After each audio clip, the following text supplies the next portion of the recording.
beribadah, memuji dan memuliakan Tuhan. Sekalipun kami terpisah dari tempat kami masing-masing, kami percaya Tuhan hadir dalam persekutuan pada sore hari ini. Dan biarlah firman Tuhan yang akan kami renungkan, sungguh kami boleh mengerti dan melakukannya dalam kehidupan kami. Terima kasih Bapa di surga, mohon kuduskan dan ampuni segala dosa kami, supaya kami layak menerima berkat yang Kau sediakan lewat persekutuan pada sore hari ini. Hamba hanya Allah di tangan Tuhan, itu sebabnya pakai sesuai dengan kehendak Tuhan. Di dalam nama Tuhan Yesus Kristus firman hidup itu kami berdoa. Haleluya, amin. Puji Tuhan, Bapak Ibu Saudara, pada kesempatan sore hari ini saya mengajak kita untuk belajar firman Tuhan dari kitab Roma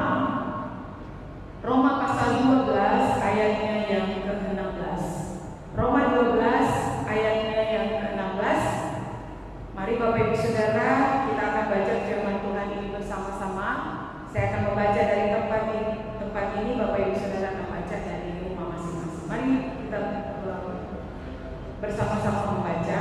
2, 3. Hendaklah kamu sehati sepikir dalam hidupmu bersama. Janganlah kamu memikirkan perkara-perkara yang tinggi, tetapi arahkanlah dirimu kepada perkara-perkara yang sederhana. Saya ulangi lagi.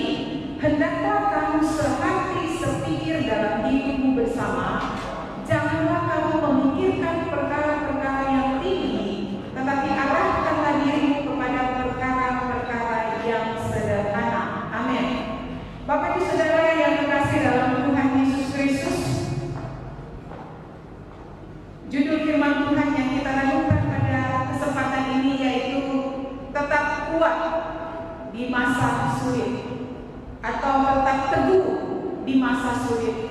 Bapak Ibu Saudara yang terkasih dalam Tuhan Yesus Kristus, di masa pandemi COVID-19 ada banyak masalah yang muncul dalam kehidupan kita, baik pribadi maupun keluarga ataupun di lingkungan di mana kita berada. Saudara, masalah yang muncul ini bisa terjadi dalam kehidupan keluarga kita, ya, hubungan suami istri, ya, bisa mengalami hal-hal yang sebenarnya tidak harus terjadi sebagai anak Tuhan. Bapak Ibu Saudara, saya membaca bahkan mendengar berita bahwa angka perceraian pada masa sekarang ini, ya, terhitung bulan Maret sampai bulan Juli, kurang lebih 4 bulan, di Bekasi itu mencapai 1042 kasus, ya. Dan dikatakan bahwa itu terjadi 2 kali lipat dari hal yang biasanya. Dan di sana dikatakan ada beberapa faktor sehingga angka perceraian ini sangat tinggi. Ada faktor internal di mana terjadi komunikasi yang tidak maksimal antara suami dan istri. Bahkan ada faktor eksternal, ya. Faktor eksternal di mana terbatasnya ruang lingkup gerak setiap orang antara suami dan istri di masa pandemi, sehingga menimbulkan kejenuhan dalam keluarga, dalam hubungan dengan keluarga. Bahkan yang ketiga adalah faktor ekonomi, dan ini adalah faktor terbesar angka perceraian untuk masa pandemi sekarang ini. Dikatakan bahwa faktor ekonomi adalah faktor yang paling kuat mempengaruhi hubungan suami istri yang tadinya hubungan baik-baik saja, tetapi akhirnya bisa kepada perceraian karena masalah ekonomi. Bahkan dikatakan bahwa setiap hari ada 250 kasus pasangan suami istri yang ngantri untuk ikut sidang. Bahkan saya minggu kemarin menonton di TV bahwa hampir lahan parkir itu tidak ada tempat, ya. Kasus yang sama, kasus perceraian. Dan dikatakan 1 bulan bisa mencapai 800 pendaftar untuk bercerai. Dan kembali lagi, salah satu yang muncul masalah ini karena faktor ekonomi, ya. Terjadi PHK, suami tidak bisa bekerja, bahkan akhirnya terjadi pertengkaran dan KDRT atau kekerasan dalam rumah tangga, sehingga akhirnya banyak orang yang mengalami stres di masa ini.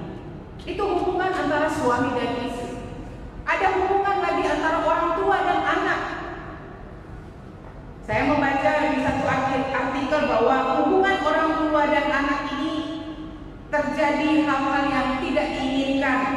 Ada 52% orang tua mengalami stres selama masa pandemi karena alasan finansial, sehingga terjadi peningkatan hukuman untuk anak baik secara fisik maupun secara psikologi di masa karantina mandiri. Ini yang terjadi Bapak Ibu Saudara. Saudara yang kekasih dalam Tuhan Yesus Kristus, hal seperti ini mungkin sebelumnya, dan saya juga secara pribadi tidak pernah berpikir bisa sampai seperti ini, keadaan seperti ini saudara. Bahkan kedepannya sudah diprediksi bahwa akan terjadi resesi yang luar biasa dan Indonesia termasuk di dalamnya. Saudara yang kekasih, masalah demi masalah akan terjadi di depan kita. Tapi ingat bahwa Tuhan berjanji dalam firman-Nya, Dia tidak akan membiarkan anak-anaknya, Dia tidak akan membiarkan kita untuk jatuh sampai tergeletak. Pertanyaan penting bagi kita, bagaimana kita mempertahankan hubungan yang kuat, hubungan yang teguh, hubungan yang harmonis antara suami dan istri, bahkan orang tua dan anak-anak. Kita lihat bagian pertama dari firman Tuhan yang sudah kita baca. Hendaklah kamu sehati sepikir dalam hidupmu bersama. Saudara, hal yang pertama yang kita lakukan, kita harus memiliki perasaan, kita harus memiliki tindakan yang sehati sepikir. Kata sehati sepikir ini berarti saling menghormati satu dengan yang lain. Kalau kita lihat terjemahan dalam bahasa Indonesia sehari-hari, dikatakan di sana bahwa hiduplah rukun satu sama lain. Ada keharmonisan antara suami dan istri, bahkan semua anggota keluarga harus hidup rukun, hidup harmoni satu sama lainnya. Saudara, penulisan surat Roma ini dilatar belakangi oleh jemaat yang mengalami kekacauan. Tidak ada kesatuan hati, di mana orang mengabaikan orang-orang kecil sehingga mereka menjadi sombong. Ini yang terjadi. Makanya Paulus berkata bahwa marilah kita hidup sehati sepikir. Jangan menganggap diri kita paling benar, jangan menganggap diri kita paling utama. Saudara yang dikasih dalam Tuhan Yesus Kristus, ayat ini bukan berarti kita tidak punya pandangan atau pendapat yang berbeda dengan yang lainnya antara suami dan istri, tidak. Tetapi bagaimana kita menghargai pendapat suami ataupun istri, bagaimana kita menghormati dan melakukan tanggung jawab sebagaimana yang harus kita lakukan sebagai istri maupun suami. Amsal 16 ayat 18 berkata, kecokokan mendahului kehancuran dan tinggi hati mendahului kejatuhan. Ini firman Tuhan mengajar kepada kita, mengingatkan kepada kita supaya jangan tinggi hati. Mari pelihara hidup sehati sepikir, saling menghargai, saling menghormati. Memang tantangan itu ada. Keegoisan kadang-kadang lebih besar yang muncul dalam kehidupan kita sehingga kita menganggap remeh orang lain.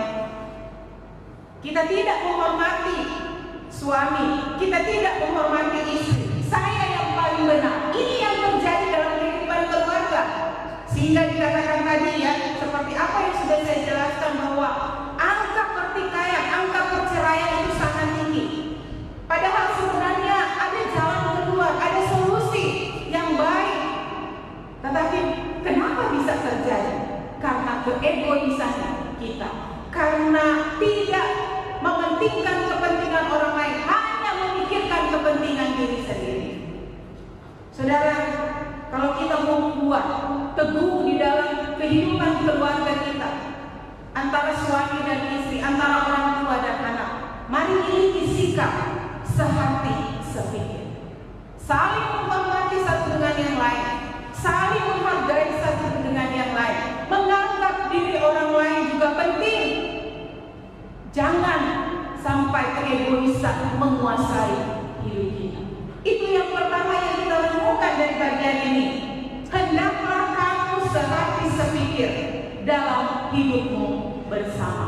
Tidak ada keluarga yang tidak punya masalah. Bukan berarti ketika kita jadi orang Kristen, ketika kita percaya kepada Tuhan Yesus Kristus, kita tidak punya masalah. Tidak ada, Bapak Ibu Saudara. Tapi bagaimana kita menyikapi masalah itu? Ketika kita diperhadapkan dengan berbagai masalah, kita harus belajar kembali kepada firman Allah. Kita harus tunduk kepada otoritas firman Allah. Kita harus kuat karena ada firman Allah yang memberikan kekuatan kepada kita, sehingga kita bisa melewati, kita bisa kuat menghadapi setiap masalah. Itu yang pertama.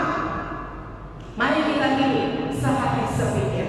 Yang kedua, bagaimana kita memelihara keteguhan dalam berumah tangga, dalam keluarga. Kita tetap kuat sekalipun di masa sangat sulit yang tidak pernah terjadi mungkin dalam kehidupan kita. Yang kedua, yaitu ayat selanjutnya berkata, janganlah kamu memikirkan perkara-perkara yang tinggi, tetapi arahkanlah dirimu kepada perkara-perkara yang sederhana. Jangan memikirkan perkara-perkara yang tinggi. Saudara, apa maksud firman Tuhan ini? Maksud firman Tuhan ini, mari kita andalkan Tuhan selalu dalam kehidupan kita. Dalam terjemahan bahasa Indonesia sehari-hari berkata, janganlah bersikap tinggi hati, tetapi sesuaikanlah dirimu dengan orang yang rendah kedudukannya. Kalau kita menganggap orang lain penting, kalau kita menganggap orang lain juga sama dengan kita, ya, pasti di situ kita melihat bahwa kita sangat meninggikan Tuhan. Kita mengandalkan Tuhan dalam kehidupan kita. Ini penting. Firman Tuhan tadi pagi yang dibawakan oleh Pak Firman mengajarkan bagaimana orang yang mengandalkan Tuhan. Diberkatilah orang yang mengandalkan Tuhan. Yeremia pasal 17 ayat 5. Ya, terkutuklah mereka yang tidak mengandalkan Tuhan. Saudara memilih yang mana? Pasti kita mau kita diberkati oleh Tuhan. Kita mau Tuhan ada bersama dengan kita di setiap persoalan kita. Persoalannya seringkali kita tidak mengandalkan Tuhan. Kita hanya mengandalkan diri kita sendiri. Kita hanya mengandalkan kekuatan kita sendiri, sehingga kita melupakan Tuhan. Saudara yang terkasih, ini yang terjadi dalam kehidupan kekristenan. Seringkali hal ini muncul. Tidak mengandalkan Tuhan, tetapi mengandalkan diri sendiri. Merasa diri lebih mampu, merasa diri lebih kuat, sehingga tidak memerlukan Tuhan. Kita mau diberkati Tuhan. Semua orang pasti mau diberkati oleh Tuhan. Semua kita, saya pribadi juga mau diberkati Tuhan. Tapi seringkali kita hanya mencari berkat Tuhan. Kita lupa siapa yang memberi berkat itu. Kita lupa sumber berkat itu. Kita sibuk cari berkat-berkat Tuhan, tapi kita lupa sumber berkat itu. Kita lupa kepada Tuhan. Saya tidak tahu dengan diri kita masing-masing. Apakah di masa pandemi ini kita ibadah dari rumah? Apakah juga kita mengutamakan Tuhan? Atau kita sibuk dengan hal-hal yang sebenarnya bukan prioritas dalam hidup kita? Tidak apa-apa kita berkreasi ya Bapak Ibu Saudara, mengeluarkan apa yang kita punya, tapi jangan lupa bahwa Tuhan di atas segala-galanya. Ya, kita bersyukur kepada Tuhan karena setiap hari ada waktu yang Tuhan berikan. Setiap pagi kita datang beribadah kepada Tuhan, untuk kita memuji dan mengagungkan Tuhan sebelum kita melakukan segala aktivitas bersama dengan jemaat Tuhan gereja Kema Injil Masnokan ini. Pertanyaan bagi kita, apakah kita punya kerinduan yang dalam untuk datang bersekutu kepada Tuhan? Atau kita hanya mementingkan diri kita sendiri, lebih baik tidur daripada ikut doa pagi? Bapak Ibu Saudara yang terkasih dalam Tuhan Yesus Kristus, kalau kita katakan kita mau mengandalkan Tuhan, mari prioritaskan Tuhan dalam hidup kita.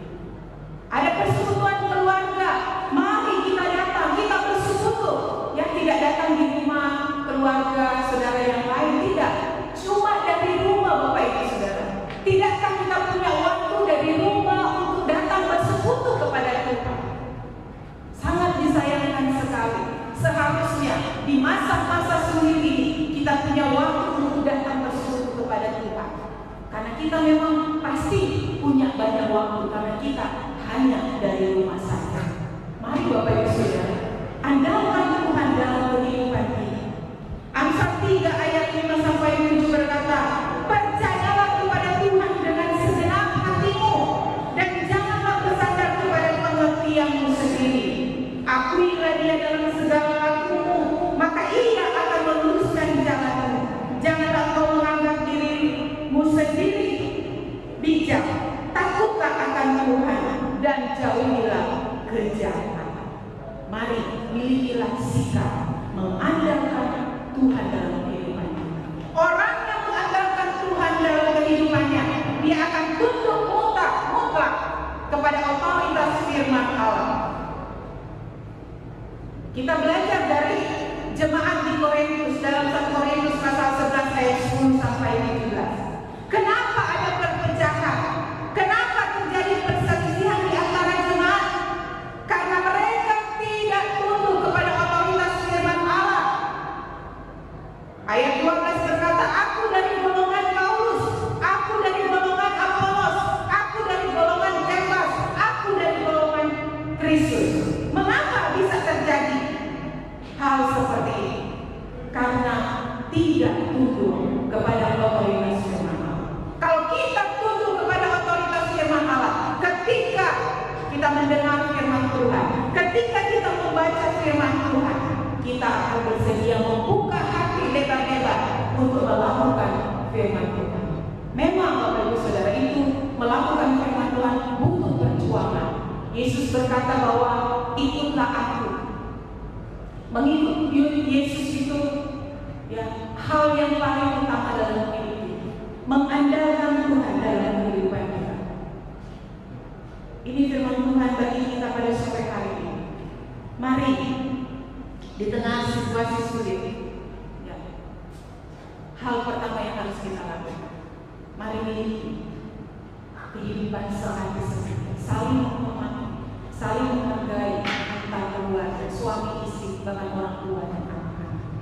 Lalu yang kedua, kita kuat di dalam Tuhan, rumah tangga kita tetap baik, tidak seperti orang di luar sana. Dan saya percaya ada banyak orang yang belum kenal Tuhan, yang mengalami perceraian. Dan mungkin saya tidak tahu apakah di sana juga ada terdaftar orang-orang Kristen. Yang kedua, andalkan Tuhan, tunduk kepada otoritas firman Allah, maka kita akan kuat menghadapi badai apapun juga. Amin. Puji nama Tuhan. Biarlah firman Tuhan ini menjadi kekuatan bagi kita, semangat bagi kita. Sekalipun ada badai di depan kita, kita tidak takut karena Tuhan ada bersama dengan kita. Janji Tuhan tetap ya dan amin. Janji Tuhan tidak terpengaruh oleh situasi apapun. Janji Tuhan, Tuhan menyertai kita. Pasti itu terjadi dalam kehidupan kita. Menyertai bukan berarti tidak ada persoalan. Menyertai janji penyertaan Tuhan bukan berarti kita tidak punya masalah. Tidak. Tetapi ketika kita punya masalah, ketika kita punya tantangan, Tuhan memberikan kekuatan bagi kita untuk menghadapinya. Amin. Puji nama Tuhan. Mari kita nyanyikan pujian yang berkata, engkau orang perisaiku, sebagai doa kita kepada Tuhan, supaya kita tetap kuat menghadapi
Ada banyak hal-hal persoalan tantangan yang kami hadapi.